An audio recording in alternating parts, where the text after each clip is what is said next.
Motorola sorprendió a todo el mundo cuando, en pleno 2025, decidió saltar del universo de los smartphones a algo mucho más grande con el lanzamiento de su primera laptop, la Motobook 60. Y lo que más sorprendió es que no llegó ni tímida ni improvisada. Llegó con un atractivo diseño premium, pantalla OLED de alto vuelo y especificaciones que apuntan directo al día a día de quienes necesitan potencia sin cargar ladrillos en la mochila. Así que si te interesa saber todo lo que nos trae este nuevo dispositivo de Motorola, quédate porque te traigo todos los detalles.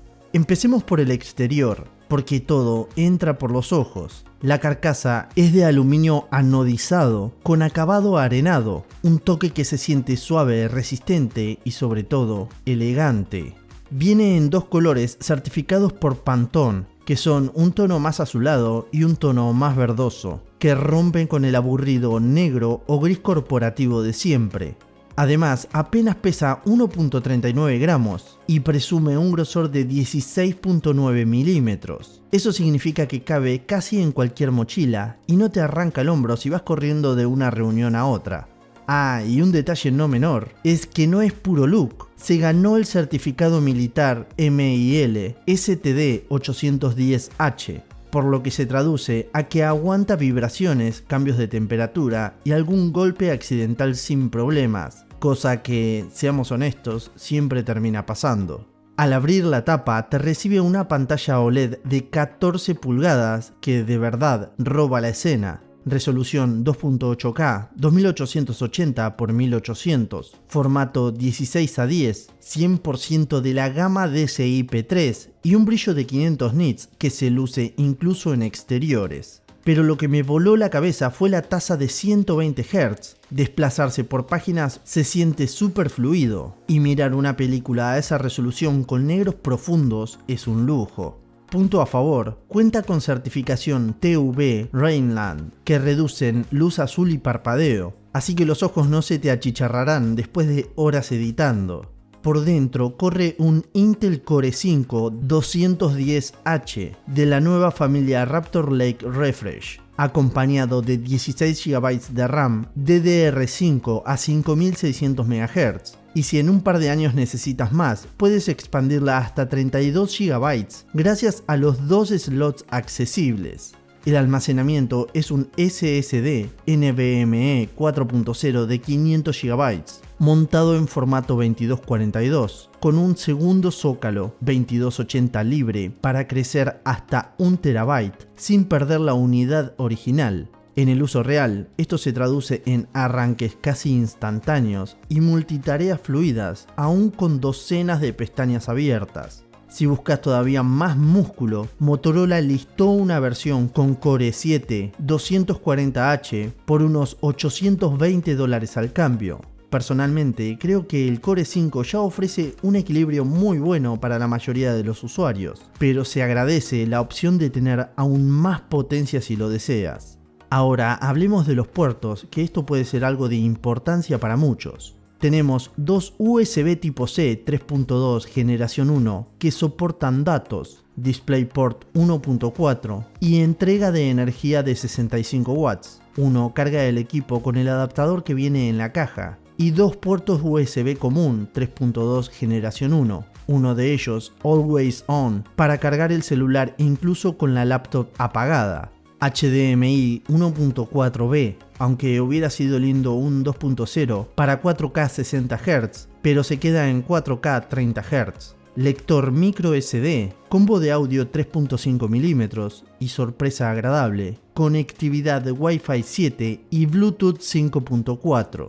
La seguridad queda en manos del módulo TPM 2.0 y de la cámara IR Full HD, que desbloquea con Windows Hello en un parpadeo. Funciona muy bien y encima trae obturador físico y para todo lo que es multimedia no decepciona. Altavoces estéreo de 2 watts cada uno con ajuste Dolby Atmos. No reemplazan una barra de sonido, pero para Netflix y videollamadas cumplen con un buen volumen y escena amplia. Hablando de videollamadas, el doble micrófono con reducción de ruido se porta, así que no vas a tener problemas cuando necesites usar el ventilador o aire acondicionado. Y ya que mencioné ruido, la gestión térmica es silenciosa, solo se oye un soplido leve al compilar proyectos o renderizar, nada invasivo. ¿Y la batería?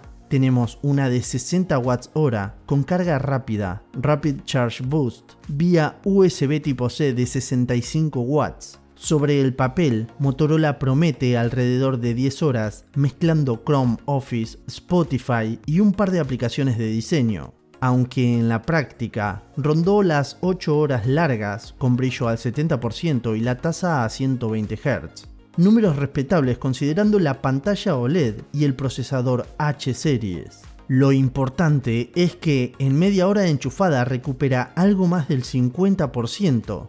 Pero ahora vayamos a lo más importante, al precio. El modelo base con Core 5, 16 GB de RAM y 512 GB de SSD se lanzó en India por el equivalente a aproximadamente $783. ¿Caro? Depende de con qué lo compares. Por un lado, ofrece OLED 120 Hz, Wi-Fi 7 y un chasis premium con certificación militar, que muchas otras Ultrabooks de $1000 o más no lo traen. Por otro lado, el HDMI 1.4 y la ausencia del Thunderbolt o lector de huellas son detalles que, a este nivel, se sienten mezquinas.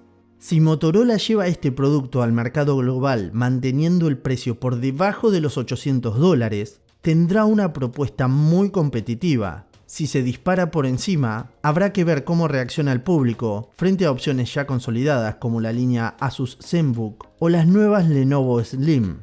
Cierro con lo que más me gustó y lo que creo que Motorola pudo mejorar. Me encanta la pantalla. Esto es algo que realmente me gusta mucho. Viva, rápida y perfecta para creativo o amantes de ver videos o series.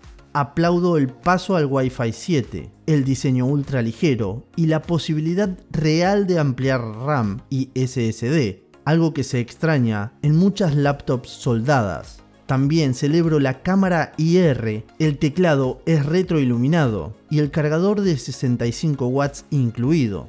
Lo mejorable, hubiera preferido HDMI 2.0 mínimo, un lector de huellas para esos momentos en los que la iluminación complica el reconocimiento facial, y Thunderbolt para anclar una GPU externa o bases de trabajo más potentes. En definitiva, la MotoBook 60 es un primer intento muy serio, diseño de alta gama, pantalla que compite con lo mejor del segmento y especificaciones equilibradas para productividad, estudio y tal vez un poco de gaming ligero. Si Motorola pule los pequeños puntos flacos y consigue distribución global agresiva, podríamos estar ante una nueva competidora de peso en el mercado de las Ultrabooks. Y francamente, me emociona ver a la marca salir de su zona de confort y apostar por un portátil que no se siente accesorio de un teléfono, sino un producto completo por derecho propio. Con todos estos detalles que te he dado, ¿pagarías para comprarte esta laptop a ese precio? Déjame saber tu opinión en los comentarios. Recuerda suscribirte para no perderte de ninguno de los próximos videos.